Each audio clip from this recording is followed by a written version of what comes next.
have a VFD from Schneider Electric. The VFD model number is ATV61 and the power rating is 30 kilowatt or 40 horsepower. The supply input and output voltage is 380 or 480 volt 3-phase. This is a smart display for the VFD from where we can access different menus of the VFD and do monitoring and programming of the VFD.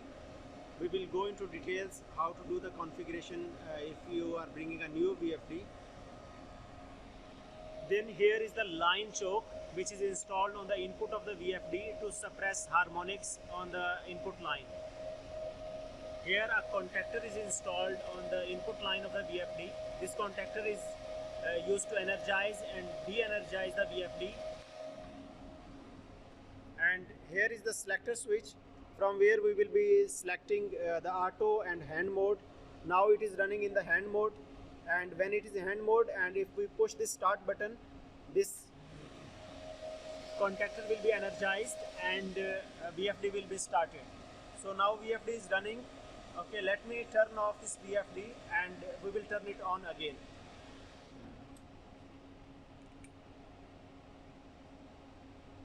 Now we put in off mode and VFD will turn off.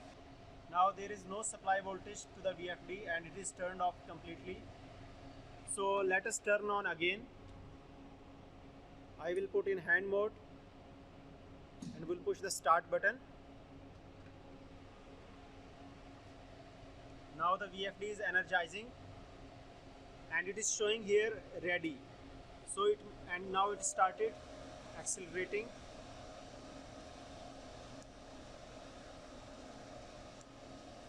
This is the frequency of the VFD. So now it is running at 40 Hz and it is in a remote mode, REM. This is showing that it is running now in remote mode.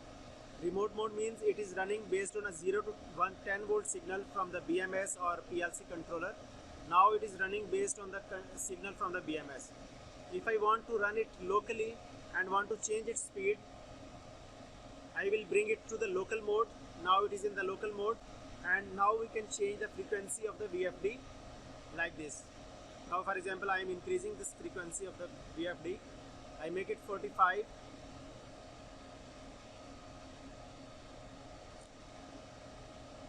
And it did not change. I will let you know why. Here in the drive menu, we go to the drive menu, okay, and if we go to the Simply Start, we will go through each feature of this Simply Start, but let me go down. Here, as you can see here, the low speed defined is 20 Hz and high speed is 40 Hz. So what does this mean? It means the minimum frequency of this VFD is 20 Hz and the highest speed can be 40 Hz. That's why the speed, when I increase the speed to 45 Hz, it did not change, it was still at 40. Now let me decrease the speed of the VFD. It is, sorry, it moved to local. Let me go back. Okay. Now for example, I will make it 30 and now the VFD speed will be changed to 30.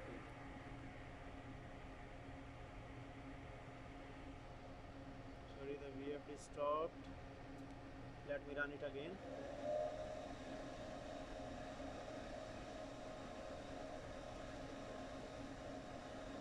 So now this is running again. Let us change the speed again. So you can see on the top, when I am changing the frequency, the actual frequency is also changing. So it is now becoming 34, 35.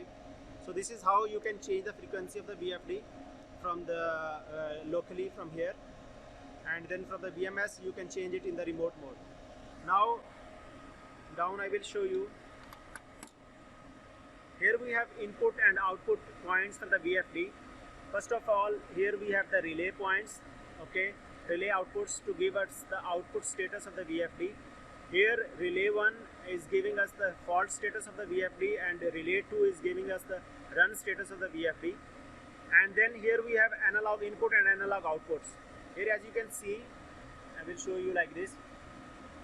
AI2 is analog input, and then we have AO1 is analog output.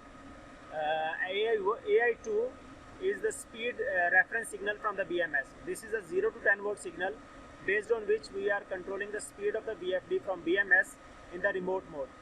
And AO1 is the output signal. It gives us 0 to 10 volt signal based on the speed of the VFD. It is a feedback signal from the VFD. So it is going to the BMS as a speed feedback signal. And then also on the down terminal we have digital input terminals. I will show you the details here. So as you can see here, first of all we have here the analog inputs. Analog input 1, as you can see here, before analog input 1 we have 10 volt DC, and then analog input 1. This analog input 1 is used for speed reference from a potentiometer. If you don't have a BMS or a PLC signal for the speed control, you can use a potentiometer to change the speed of the VFD using this analog input 1. But in our scenario we are not using this case. We are using only analog input 2 for speed control signal from the BMS. Then we have relay outputs RIA, RIB, RIC. This is to give the fault status of the VFD.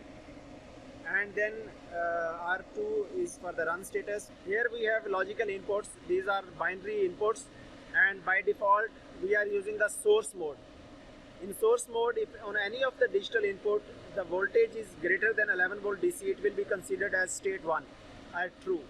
And if the voltage is less than 5 volt, it will be considered at 0 state or false. So here we have L1, L2, F2, L6, we have digital inputs which can be used for different purpose. For example, L1 we are using here to give the to move the motor in the forward direction, and then L14 is used to for the fault reset. I will show you now how to configure the VFD from the main menu. If you bring a new VFD and you want to configure it, it's very simple to configure it through the drive menu. In the drive menu, if you go to simply start, okay, here we have option for 2-wire and 3-wire. This 2-wire and 3-wire signals are control is for the digital inputs.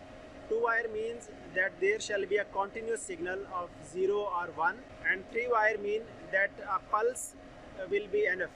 So if you give a pulse and it is in the true mode, and then you give a pulse again for the stop, it will be stopped. So 3-wire is a pulse control and 2-wire is a continuous control.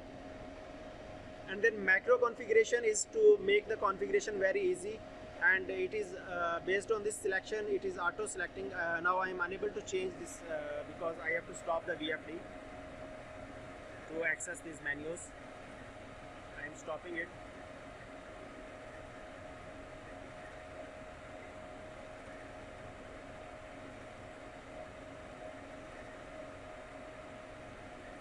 Now the VFD is deaccelerating slowly and it is stopped. Now I can access this menu. From macro configuration there are different options, but for our case we are using for the fan, so we selected it fan, and VFD will intelligently control all its features according to this selection.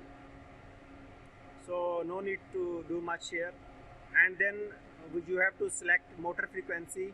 Here we are using 60 Hz frequencies, and so I selected it 60 Hz.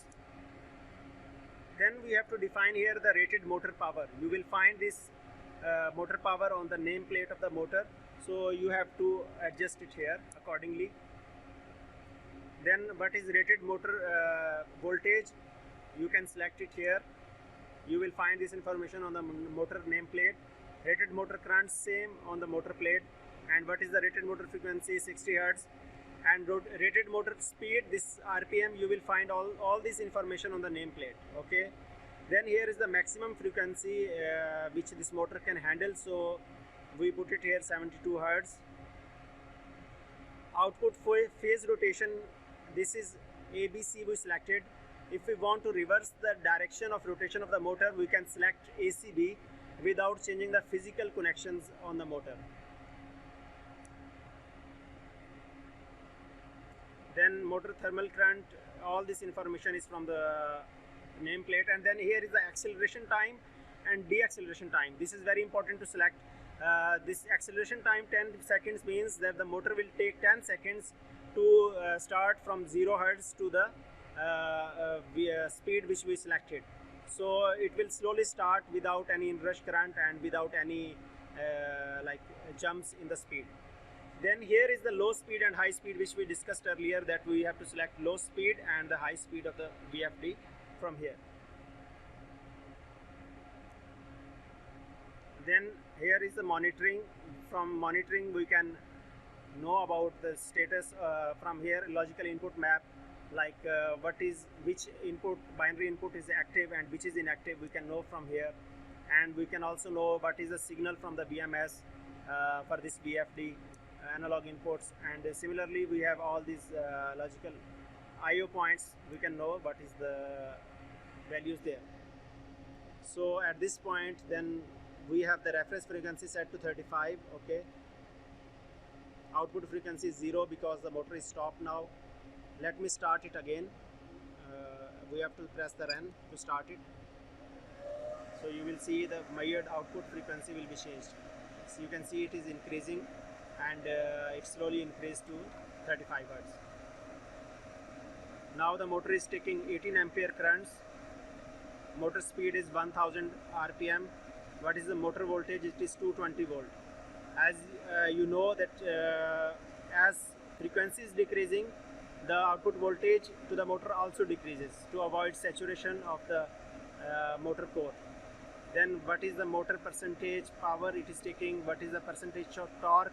So all these parameters are available here, and how much consumption, what is the input power this VFD is taking, what is the run time, all these features you will find here. So you can find in the monitoring status, in the monitoring menu, sorry. Then we have input and output configuration. So here you can select here what is the feature of this L1, this logical input, binary input 1. So as I told you earlier, it is selected for the forward. So when this input is active, the motor will always move in the forward direction, not in the reverse direction. And L13 is for switching between the two speed references. One speed reference can be your potentiometer and other speed reference is BMS. So this input you can use to switch between both of them. But in our scenario we have only one speed source. L14 we have selected it for fault reset. And like this you can make, here you can see analog input 2 we are using for reference. Analog input 2 we are using as a reference channel 1, so that this is speed reference. And you can select it here, what is the minimum voltage, maximum voltage, what is the type. So if your signal is 4 to 20 milliampere, you can select from here to 4 to 20 milliampere.